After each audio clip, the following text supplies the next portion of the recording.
没有祭司，没有以弗得，也没有柱像，所以呢，以色列人他们渴望复兴。那么万物呢，也因着亚当的堕落都在败坏之中在败坏奴役之下，所以万物也渴慕复兴。那么我们基督徒的生活呢，走走呢，我们也会下沉，我们也会软弱。今天我们要实行神复兴的工作呢，还有执事的工作呢，我们也渴慕复兴，万物都渴慕复兴。所以西亚他就说：“来吧，我们归向耶和华的殿中。”他撕裂我们，他也医治我们。他打伤我们，他也裹伤我们。2日之后，必有3日的复兴那么我们人如果不经过荒凉我们就不会渴慕复兴。所以神允许我们环境让我们看到我们这个人是多么的不堪那么万邦他们也非常渴慕和平。人人都希望过着幸福美满的好日子那么我们的主耶稣呢，他就是和平，就是喜乐，就是平安他就是那个万邦所羡慕的那一位。只是外邦人他们不知道那么只有主基督才是复兴的源头，也是那个实在的第3日那么复活的关键在哪里呢？复活的关键就在灵里。所以我们要借着读经祷告交通来接触那个是灵的基督，让主耶稣的灵跟我们的灵2人调和成为一灵，让他分赐我们生命浇灌激励我们，给我们力量使我们能够从2日的荒凉能够带进到第3日的复活那么弟兄也说那保罗告诉我们，帕子几时除去，我们就几时从软弱变为刚强那马拉基书4章2节也告诉我们说我们的主耶稣基督呢，就是公义的日头，他的翅膀有医治的功能能驱除黑暗，消除不义使我们得着生命的医治只有我们在基督里得着了医治，我们就能得着复兴那么我们也能带进万物的复兴今天我们要有新的生活复兴的生活就应该从每一个早晨开始每天早晨我们来到主的面前，导读主的话跟他有亲密的亲近，我们就能够享受隐藏的玛拿发芽的杖让公义的日头每天早晨在我们心里升起因为它的翅膀有医治的功能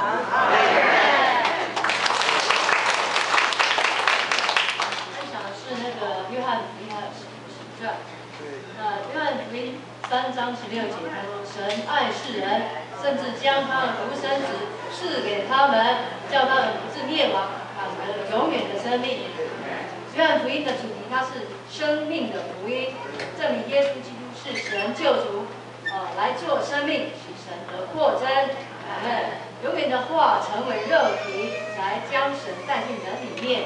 生命的原则与生命的目的，主变死亡为生命，建造神的家。阿们。生命能够应付人各种的需要、各种的情况。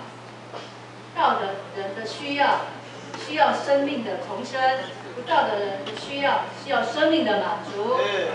撒玛利亚妇人的励志。阿们。垂死人的需要是生命的医治，软弱人的需要是生命的点活，饥饿人的需要是生命的喂养，干渴人的需要就是生命的解渴，为罪奴役人的需要是生命的释放，宗教中生命的家人的需要就是生命的视力，生命的为牧养，使人的需要是如拉撒路需要那个主耶稣属灵的医治，阿门。那生命的复活，它是各种人的需要，阿门。所以这个生命的福音，基督那个约翰福音是四福音的最后一卷书，它结束于在结束于17章，阿门，阿门。是，谢谢赞美主。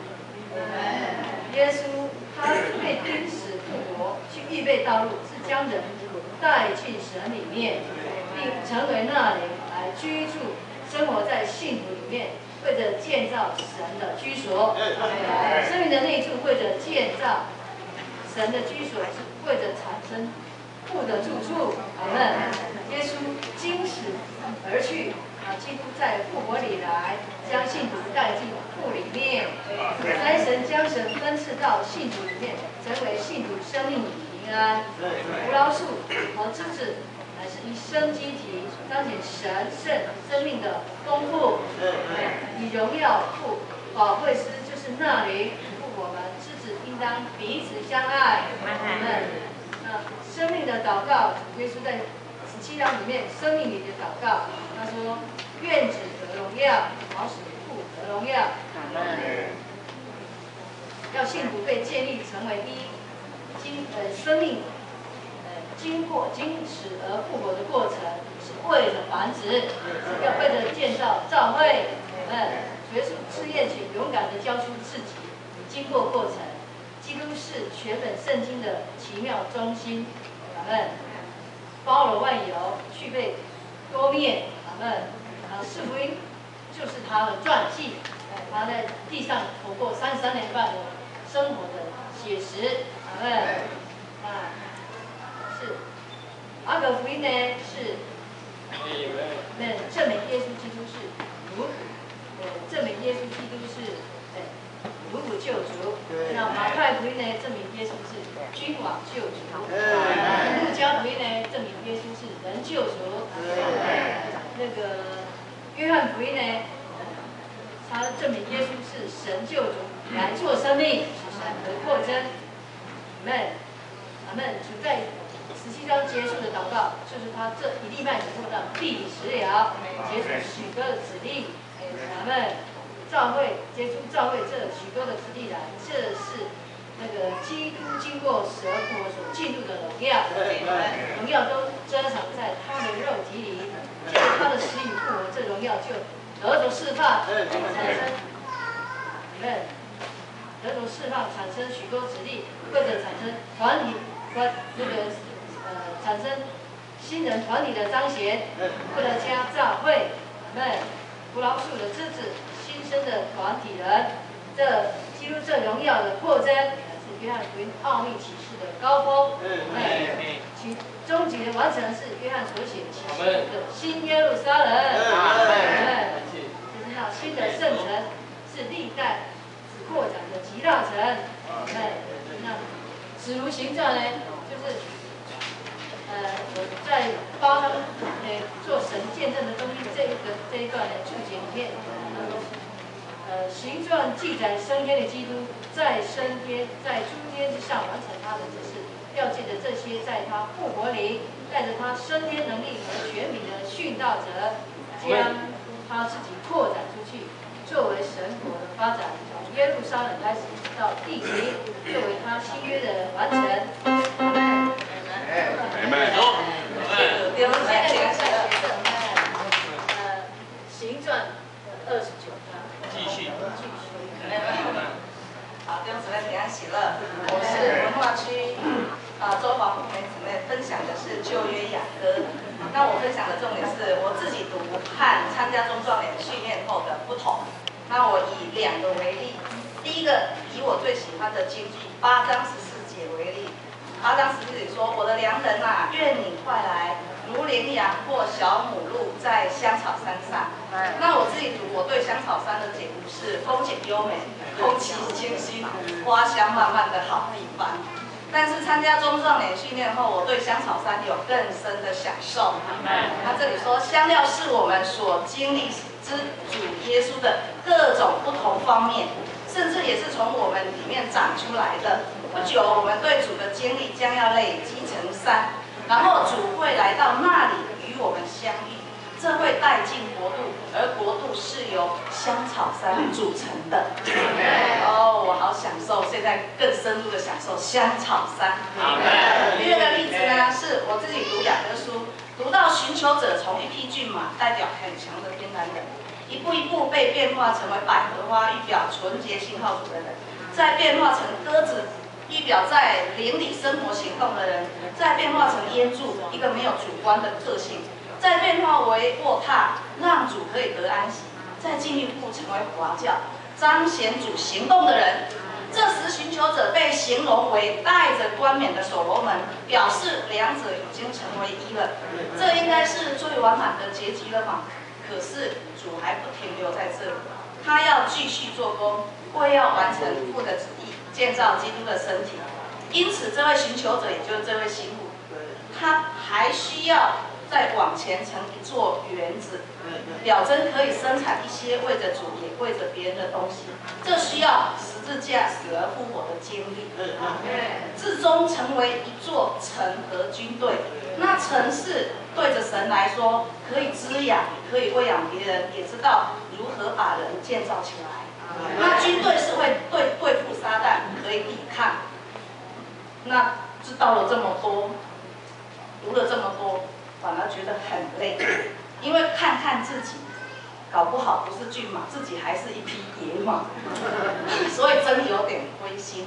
但是听听圣经老师和各位属灵同伴对主爱的分享，使我很受激励，知道变化的能力是在爱里，那不是我们能爱，只有主那嫉妒的爱，才是我们所信靠的。